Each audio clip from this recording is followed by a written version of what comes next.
Hi guys අපි බලමු අද අපි සාමාන්‍ය කිලෝමීටර් 20ක ගමනක් යන්න අපි කොච්චර කිලෝමීටර් ගාණක් අඩු වෙනවද සහ කොච්චර බැටරි පර්සන්ටේජ් එකක් අඩු වෙනවද කියලා.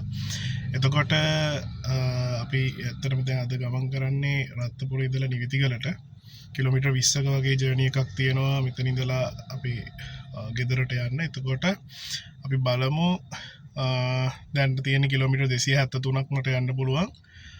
වගේම බැටරි පර්සන්ටේජ් එක පෙන්නන්නේ 90යි කියලා.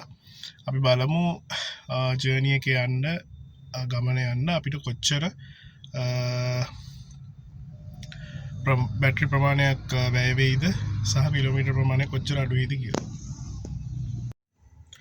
Okay guys අපි ඇත්තටම අපේ ගමන දැන් තමයි ඉවර කරේ. එතකොට ඔයාලට අපි මේ ගමන පටන් ගනිද්දී අපේ තිබුණේ කිලෝමීටර් 271යි කියලා. එතකොට දැන් අපේ පෙන්නනවා කිලෝමීටර් 253ක්. ඒ කියන්නේ සාමාන්‍යයෙන් කිලෝමීටර් 18ක් වගේ ප්‍රමාණයක් අඩු වෙලා තියෙනවා. හැබැයි අපි 18.7ක් වගේ කිලෝමීටර් ප්‍රමාණයක් තමයි අපේ මේ ට්‍රිප් එකේ පෙන්නන්නේ. එතකොට අපිට මේකෙන් පැහැදිලි වෙන්නේ අපිට මේ කියන කිලෝමීටර් 300 කියන රේන්ජ් එකේ යන්න පුළුවන්. හැබැයි මම ආවේ ගොඩක් දුරට ෆ්ලැට් පාරක. මේක කඳු පාරක් වුණා නම් මේක පොඩ්ඩක් වෙනස් වෙනවා. හැබැයි ෆ්ලැට් පාරවල් වලට ඔය කියන රේන්ජ් එක කිලෝමීටර් 300 කියන රේන්ජ් එකට ඇත්තටම ළඟා වෙන්න පුළුවන්.